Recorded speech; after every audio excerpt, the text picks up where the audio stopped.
Anthony, how are you? Yeah, good, thanks, Michelle. Be confident, come out of your shell at work and play. This is a great little book. Oh, thank you very much. Thanks. It's quite a big market out there for books on self-esteem and proving ourselves and things like that. But I think it's really good to have access to books that are. It's not a thick, over-the-top book. Yeah, well, I found with myself, because it's an area I'm actually interested in, is actually fixing myself, you could say. Well, that was the reason I became a psychologist in the first place, is I actually wanted to treat myself. And so for me, I suppose a self-help book, there's nothing worse than when it's just really long and you look at it and go, oh my goodness, it looks good in theory, but will I actually read it? So I suppose when I write my books, I think of it a bit more from a lazy point of view. I just want the information straight away and bang, give it to me. Yeah, I think that was the thing that struck me most with this book, is it is just simple, it's straightforward, it's just, you can work on it straight away. So what was your fear? Yeah, so my father was the local, growing up as a child, my father was the local high school teacher, and he used to be the one who would give everyone the cane. Oh. And so as a result, my two brothers and I, we used to get belted up all the time by the people who used to cane, or if we weren't getting bashed up, we'd be getting teased. So we ended up actually taking up boxing and competing in it because of the bullying, much to my mother's horror. But as a result, I became very anxious in social situations because I was always sort of looking over my shoulder, waiting for someone to have a go at me. And I worked it out recently. I didn't actually have my first girlfriend until I was, I think, 22, I think it was. So I was just terrified of girls and also terrified of social situations. So, that's once again, that's what led me to become a psychologist, purely for selfish reasons, because I wanted to treat myself. Yeah. What is a social fear? Well, basically what a social fear is worrying how we're coming across in front of others. It's interesting, of all of the fears that humans have, humans' number one fear, even more than dying, is worrying what other people think of us, or to put it another way, it's rejection. So some people say that public speaking is humans' number one fear. It's technically not true. It's a great representation of it, though it's humans' number one fear, once again, is rejection. So we can experience rejection in all sorts of areas. It may be worrying about what we wear. We may not want to change our hairstyle because we're worried what other people will think of us. It could be wanting to go for another job but scared of a job interview because what happens if they judge me badly, or if I trip over the questions. So it actually impacts in everything we do. In all our lives, there will be this underlying fear of rejection. And of course, there are varying degrees of all of that too, aren't they? For some people, it's quite, it's almost, it really is quite debilitating. Yeah, well and truly. So to give your listeners an idea of how all this works, the severity, generally speaking, at one end of imagine a scale. At one end of the scale, you've got, say, nervousness or shyness in certain social situations. And then at the other end of the scale, the more extreme end is an issue called social phobia. Now, with social phobia, this is where it really impacts people's everyday life, this worrying what other people think of us. So someone with social phobia may have troubles eating in public or drinking in public. They may not be able to maintain eye contact so that they'll avoid public situations. A lot of people with social phobia, well, research suggests that up to 2/3 of people with social phobia never actually get married because they're too terrified of that rejection. So it's a cruel issue. What's worse with social phobia is even though a lot can be done for it, a lot of people actually don't get treatment because they're scared of getting help because they're worried what the psychologist will think of them. Oh my goodness. So it's cruel. Well, that really is sad, isn't it? Yeah, it's cruel. It really is. Yeah. How do we develop some of these phobias or even these fears? Yeah, well, it's generally, or the area that we can take control of is what's going on in our environment. So a common way that people will develop social fears is in childhood, but especially adolescence. So things like bullying is prime stuff for getting social fear going. Likewise, a parent that's overly anxious, that they can unknowingly pass on their fear to their child.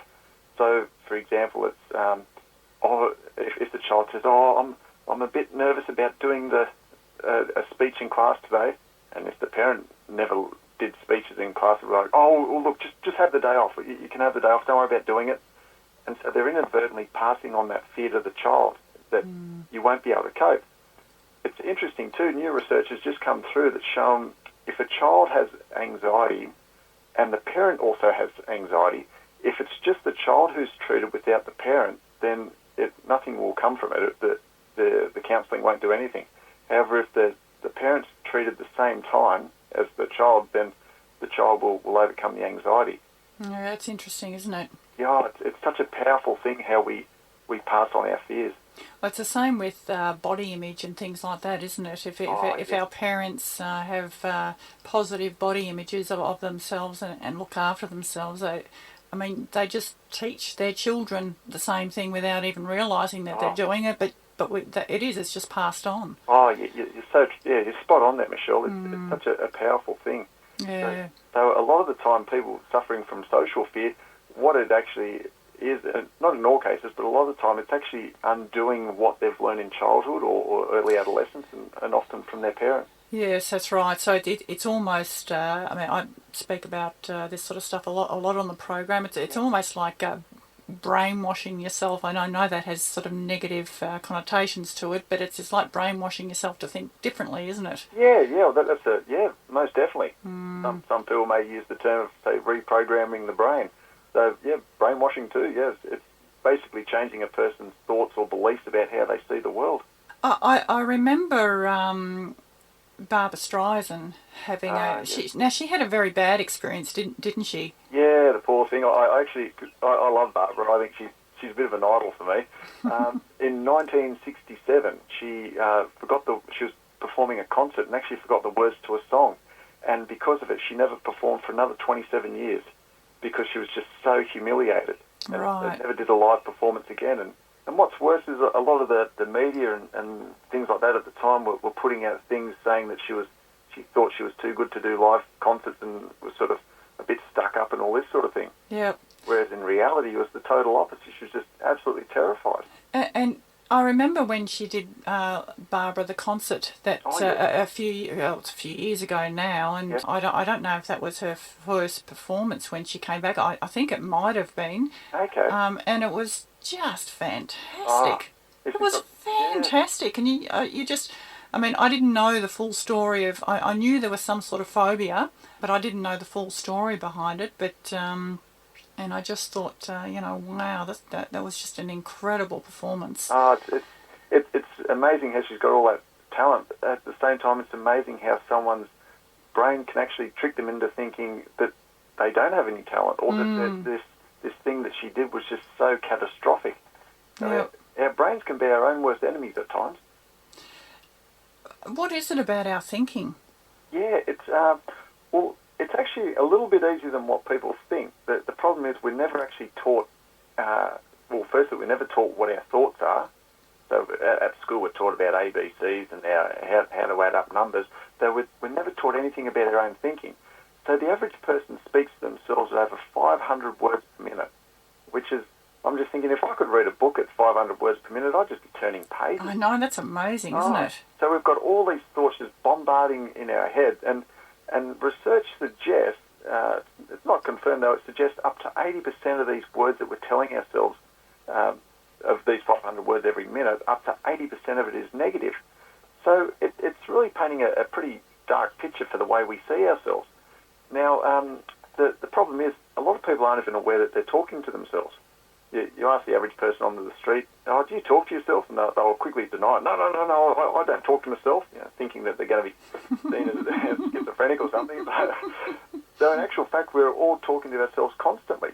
And the trick is being able to identify this. And once we can identify it, then we can do something about changing the thoughts going on in our heads. Now, the problem is, in the past, what psychologists have done, and I'm actually guilty of this too, is we previously taught people to get rid of their thoughts, stop thinking certain things. And what's been since discovered is that you can never actually get rid of anxiety. The more you try and get rid of anxiety, the worse it gets. So a great example I can give of this is previously, people with an anxiety condition called obsessive compulsive disorder. It's where people may wash their hands until they bleed. And what it causes is obsessive thoughts going on in the head, and then a person will have to perform an action to get rid of the thought. For example, I've got germs on my hand, and so then they'll wash their hands to get rid of the germs. Anyway, what psychologists previously used to do was they'd encourage people with this condition or with obsessive thoughts to put an elastic band around their wrist. And every time they had the obsessive thought, they would afflict their wrist with the elastic band. And it's sort of like telling the brain, no, don't think that. Now, what ended up happening is it actually made the anxiety worse, because then a person started becoming anxious, like, oh, am I thinking that thought? A great way of explaining it is, I don't want telling someone not to think of a pink elephant. Now, to understand that question, you first have to think of a pink elephant to know that you shouldn't be thinking of it. Well, that's right, yes. And so exactly the same thing happened with this type of thinking. So the worst thing you can do is try to get rid of your negative thoughts. That'll actually make it worse. Now, the trick instead is, as crazy as it sounds, is just to accept the thoughts for what they are, nearly like a little devil sitting on your shoulder whispering all the bad things that can happen, and just accepting it and going, oh, okay, that's the little devil talking, no worries, but I'm still going to continue on. I'm still going to go forward and step out of this comfort zone, if that all makes sense. Mm.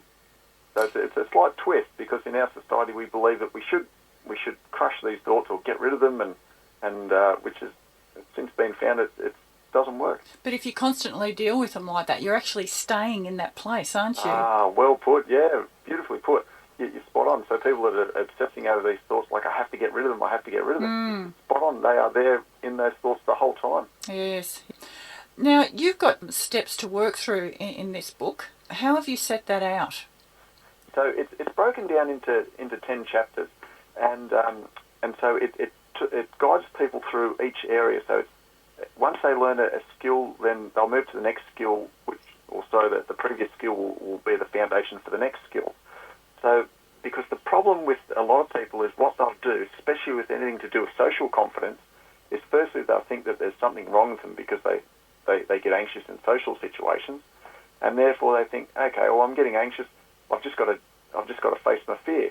In other words, if they're or what's the old saying, fake it until you make it. Yeah. And unfortunately, with social fear, it's a real gamble. Reason being, if with the fake it till you make it, it's a bit like someone who doesn't know how to swim and jumps in the deep end of the pool and says, "Oh, look, I'm going to fake it till I make it." It's a gamble. It may work, but it may not too. So, coming back to your original statement there about how the book's set out, it's all about taking very small steps. So if someone's anxious of, say, job interviews, I definitely wouldn't recommend them going along to a job interview for their first step. It's much better to do very small things.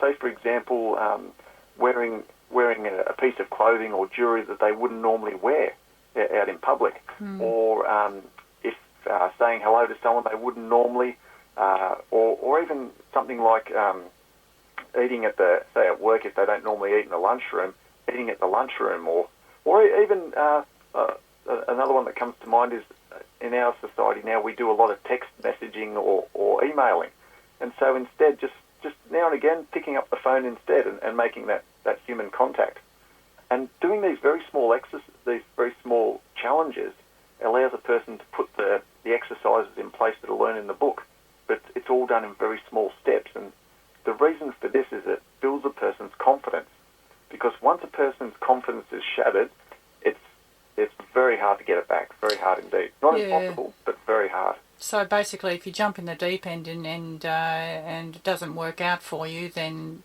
bang, you've set yourself right back. Oh, well and truly. Yeah. I see that so often, sadly, and part of me just, it's like, I feel for the person, because it really is hard to get that confidence back. It's probably a lot of your listeners can relate to that. They've probably been pushed in the deep end for various things, and it's,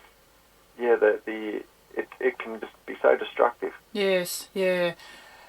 It's nice to have a psychologist writing books, but also being honest about your own fears as well. Because, I mean, the reality is that most of us have them anyway, don't we? I mean, most of us come Yeah. from dysfunctional families. Oh, well and truly. Yeah. Well and truly. Well, there's a bit of a running joke in psychology in that the old saying is, show me someone that doesn't have any social fears and I'll fix them for you. Yes. And that we've all got issues. Because then they've got a bigger problem than most of us, haven't they? Well and truly. It's actually interesting with social fear, because a lot of people don't realise how much it impacts them. And it impacts us, everything we do, from the cars we drive, the people we associate with, the houses we live in, the jobs we choose. So the best example I can give of all of social fear is ironing clothes. When a person irons their clothes, it temporarily welds the fibres of the material together so that the material can't even breathe as well. The only reason we iron our clothes is because we're worried what other people think of us. There is no other reason for ironing clothes apart from seeking approval from others. And I iron my clothes regularly. So I'm definitely... You need to read your book. Yeah, well, it's funny. I actually wrote the book because that's the sort of book I wanted to read for myself. I think the other thing is too, and this is something that I think I was about 21 until I realised this, that I used to think up until then that, well, this is just the way that I am. I had quite a low self-esteem, and I was very shy and all that sort of stuff. And but I just thought, well, this is who I am. I didn't know that I could change it. Yeah, and a lot of people don't. You'll probably hear this a lot. People will say, "Oh, they're just shy." Or, "Oh, I don't do that. I'm a bit shy." Nearly as in, "Oh, this is just the way I am. Nothing can be done." Yeah. And that's why, coming back to Barbara Streisand, that's why I feel for her so much, because back in 1967, there wasn't really too much help out there. Well, that's right, yeah. Yeah, well, psychologists didn't really know what to do. It's only relatively new, so the late 80s, early 90s, where things really started to get, where they started to get a handle on it. And now it's psychologists have really got it under control now. Mind you, I think it'll get a lot better in time too. They'll keep improving. Oh, definitely, yeah. I think probably also the other thing back in those days, that if you saw a psychologist or a psychiatrist, I mean, you were a real nutcase, weren't you? Oh, well and truly, yeah. I'm happy to say now I am a nutcase. There were some freaky things associated with psychologists. Yeah, that's right. Psychiatrists back then. Whereas you look over in, say, America now, in places like where is it, Hollywood, or LA or whatever, it's actually trendy to have a therapist. So that they'll flaunt it around like, "Oh yes, I went and saw my psychologist or my therapist." So it's become a bit of a social status. Yeah, yep. So who have you aimed this book at? The everyday person, really. And it's for some people, they'll have social issues in one particular area. Say they can't go for job interviews, or they're having troubles with dating. Whereas for other people, it might be a general thing, all social situations. So that they can't pick up their children from school because they're scared of having to start up a conversation with the other parents, or it can be a variety of things. So just because a person has a social fear restricted to one area, it's not like, "Oh, that wouldn't apply to me." Chances are it will. Yeah, that's right. And as you said, and that's one of the great things about the book. It's making small steps and seeing the progress and feeling like you're achieving goals as well. And I suppose it's also the more you do something, the better that you feel comfortable with it anyway. I mean, I know that I tend to hibernate a bit in the winter, and so all of a sudden when I start sort of going out again, when spring, summer comes along, particularly if I have to go to, say, a party or meet someone at a pub on my own, I get a bit nervous about doing it again. But then once I've done it a few times, it just Yeah. you just get more and more confident about doing it. But and Yeah. again, it's just it's a practice thing. Oh, well and truly. And it's the interesting thing that, some great examples you've given there, Michelle, that the whole hibernating, because they've actually found that people will be more inclined to get help for their nervousness or their anxiety after the colder months. So when Really? spring starts, reason for this is that's generally when people start getting outdoors more often. Yeah. And people are wanting to exercise because they're worried how their body's going to look. But then it's like, oh, hang on, but I'm anxious going to the gym because of how I look, or what will people think of me, or likewise going to the local swimming pool. Of course, yeah. Or the beach. So it can be pretty nasty like that, the social fear. Yeah, well, because then we also tend to think that or notice the negative comments or looks that we think we're getting from other people, don't we? Yeah. So Everything sort of magnifies those thoughts. yeah, it's an interesting point you've raised there too, because what people will generally do in social situations or have high social fear is they will quite easily misinterpret other people's responses to them and take them as negative. So someone may just sort of lift their eyebrows because they're yawning or stretching their face, and the person will take it as, oh my goodness, they don't like me, or they think bad about me. That's right, yeah. Yep. Not me, Anthony. I think I'm fabulous. Fantastic. I like your style there, Michelle. That's great. I'm having a good day. I'll speak to you again tomorrow. It might be different. I think we can all relate to that. Well, I really appreciate your time today, Anthony. Great. Well, thanks for having me on, Michelle. Yeah, great little book and so accessible to everybody. Well done, and really nice to speak with you as well. Oh, great. Oh, well, thanks again for having me on, Michelle. No worries. Thanks a lot. Thank you. Bye-bye.